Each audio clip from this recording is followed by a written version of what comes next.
Now it's my pleasure to introduce Cynthia Correll. She is a national award-winning author, mixed media artist, April Fool's prankster, and a creative entrepreneur known as the communication architect. An e4e partner since 2013, she naturally looks to the future, confronting traditional ideas by embracing change and seeing new possibilities. Today, she's going to take us on a journey of self-discovery in some way. And she's going to share her topic with you today about, does your brand play hide and seek?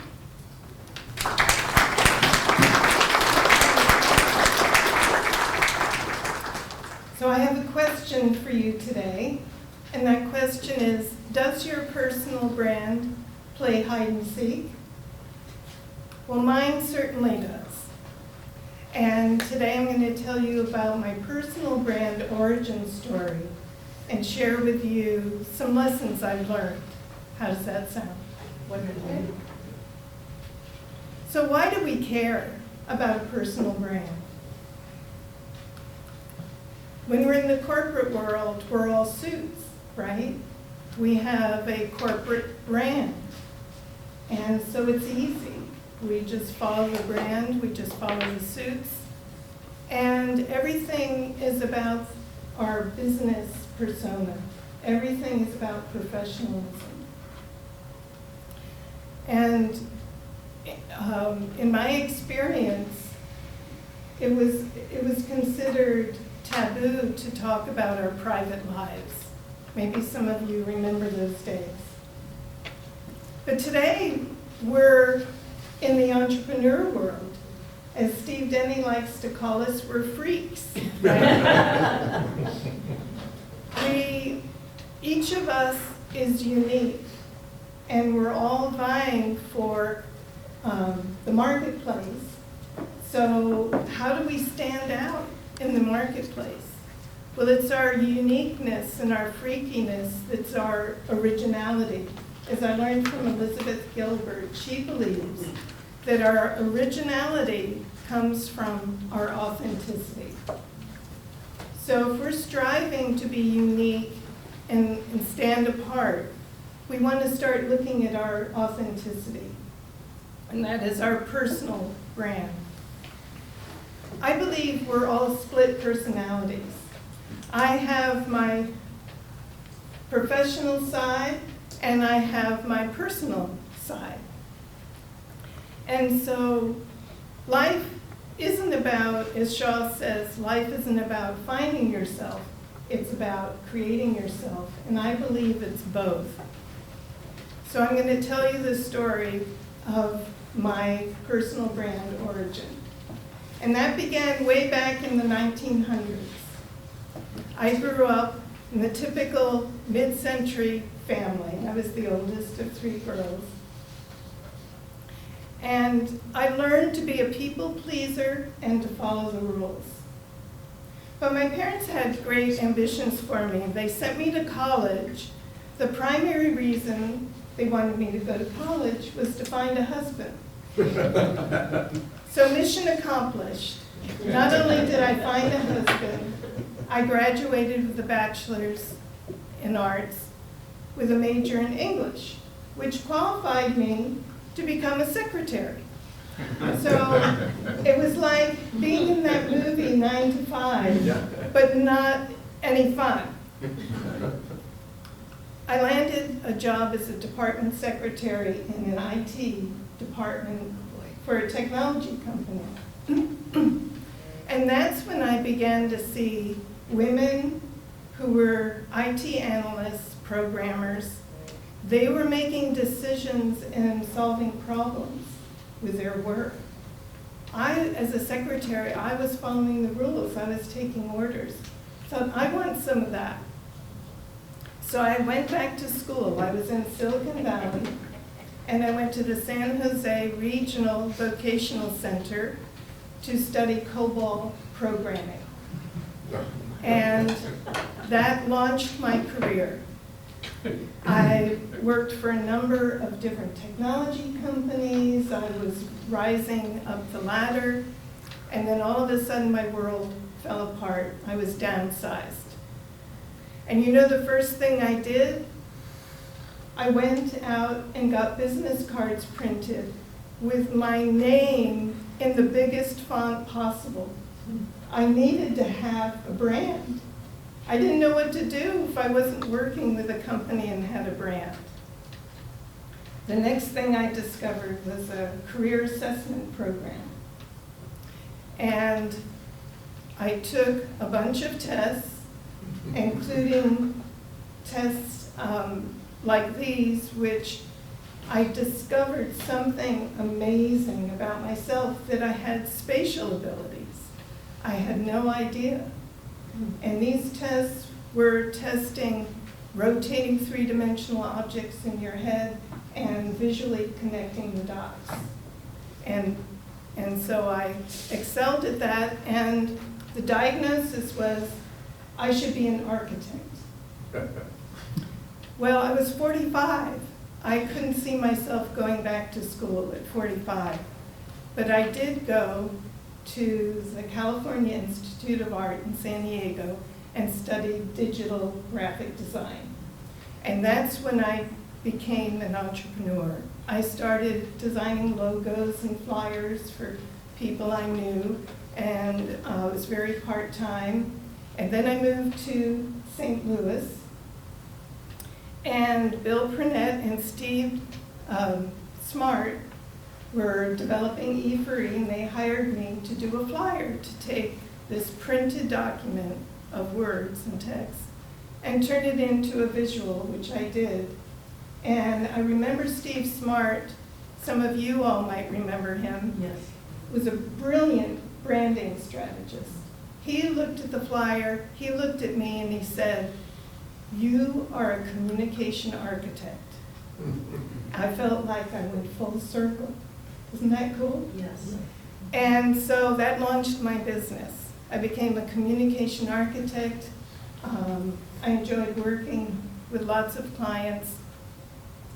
And this was really the beginning of the two sides of my personality coming together, because I was able to incorporate some of my creativity into my work. The next thing that happened was I turned my art journal into a book, which won a national award. And that was the moment when my two personalities started to convene, where I was allowed to bring my personal brand into my professionalism and enjoy my quirkiness, my whimsicalness, and creativity. So that's the Cliff Notes version of my story. And I think you can see that it took a while for me to uncover that personal brand. And what I want to talk with you about next are some of the things I learned from that. As entrepreneurs, it's really our personal brand that gives us the competitive edge. And it's important for us, it never ends identifying our personal brand, because we keep living and growing. Our personal brand does the same thing.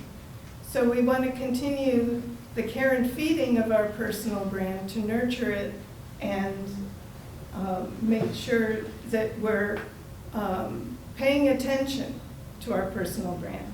So 3 things. The first one is, I think you can tell that I'm a lifelong learner. And so assessments, for me, were such a great way for me to see myself and see my personal brand. So I have taken all of these assessments over the years. So many of you have also taken some of these Myers-Briggs, StrengthsFinder. Those are 2 that are easy to do. And if you haven't done them, I think you'd really enjoy it. The next 2, Maxwell Disc Method and the Energy Leadership Index, I did those with coaches. And it was wonderful having a coach to help me interpret the information. Simon Sinek's Why School. I took that in 2015, I think, when it first came out. And it was a wonderful process where I partnered with someone and we interviewed each other. And that was the first time I really came up with understanding my why, which is to inspire myself and others to have greater joy. The last one, the Highlands program, is the career testing I took. And all of the others are self-assessment. The Highlands program is actual work samples that you do, about a dozen of them. So it's, you know, there's lots, I'm sure lots of others out there too. The next thing that's important is feedback. Make sure you're getting feedback from your clients, your friends, your colleagues. And the number one way to do that is LinkedIn, right? Because they have a whole system, a very easy way you can invite people, give you a recommendation. You can give others recommendations. And once it's public on LinkedIn, you can post those on your website because it's public information. A lot of my clients were afraid to ask for recommendations, to ask for testimonials. So a few years ago, I wanted to have more reviews on my Barnes & Noble website regarding my book, and also Amazon. And it is so easy when you ask people, if you make it easy for them. I got an amazing response, and it populated both sites. And all I did was subject line, favor to ask. If you haven't already, I would very much appreciate it if you will write a review, no purchase necessary. Here's the link. And so if you make it, I probably should have said a quick favor to ask. Who would not respond to that, right? We all love to do favors for people. So the next exercise that I take my clients through is that's very valuable. This is my review page on my website. I go through and instruct my clients to go through their testimonials and pick out keywords. So many times those keywords are repeated over and over again. Those are words that can really help you identify your brand. And I believe that was, Kara mentioned that also. It's very helpful. So it's also very instructional when you get your list of keywords. So for instance, here's a list. I'm going to read to you. You tell me what the business is. Easy, fun, efficient, creative ideas, exceeds expectations, go the extra mile. You probably didn't guess that this is a catering company. This is what their clients value about them. So it really does give you a different perspective when you do this exercise. The third and last thing I want to talk about is mindset.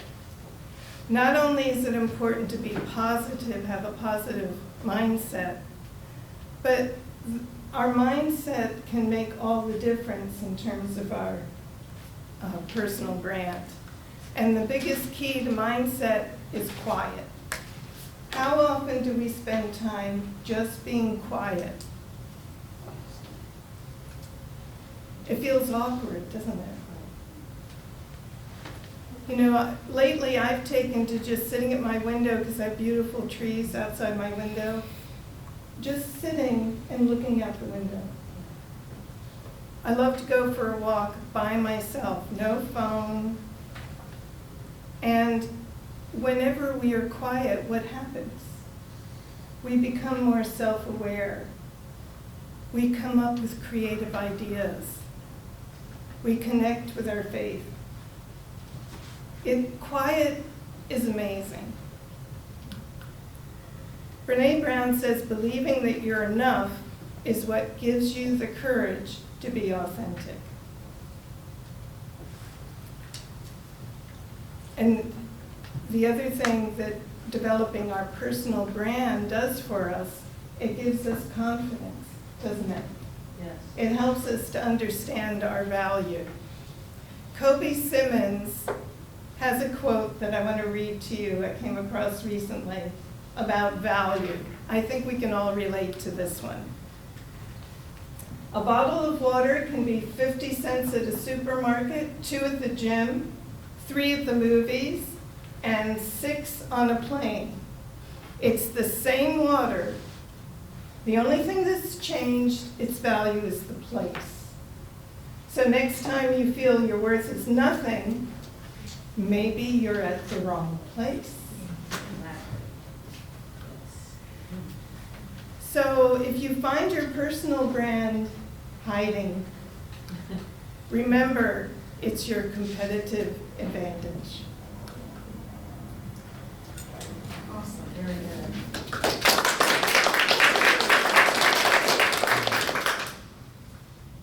Questions? Comments? When you said you started blending the different personalities, right, by turning your art into a book, what prompted that? How did you know that that was a good step to take, that it was time to blend, if that's even what came up for you? I think that it was around COVID, so I stopped working with clients and started developing myself as an artist intentionally. And then, so I kind of shifted more into the personal realm than the professional, but now I've kind of shifted back. So I guess for me, it was stepping away from the business for a while to really be able to satisfy my personal dreams. And then I was able to go back. Good observation. So. Cynthia, I love the starting with the quote by George Bernard Shaw, that it's not self-discovery, it's self-creation. Yes. And what I love about that is that that's really the essence of artistic creation. In other words, you put something to paper, you put something in a medium, you do a keystroke, you put something on a board, or you go through that part of the process, but then you step back and you look at it. And then you're not just going through a reel of stuff in your head. No, then you get an idea when you step back, and you go back and you change it. You do something different, and then you step back again. So you're kind of like a Halley's Comet going out in orbit, and then coming back. And I just love that. That's throughout your entire presentation. What you do. Good, thank you. Anyone else? Thank you very much. Thank you.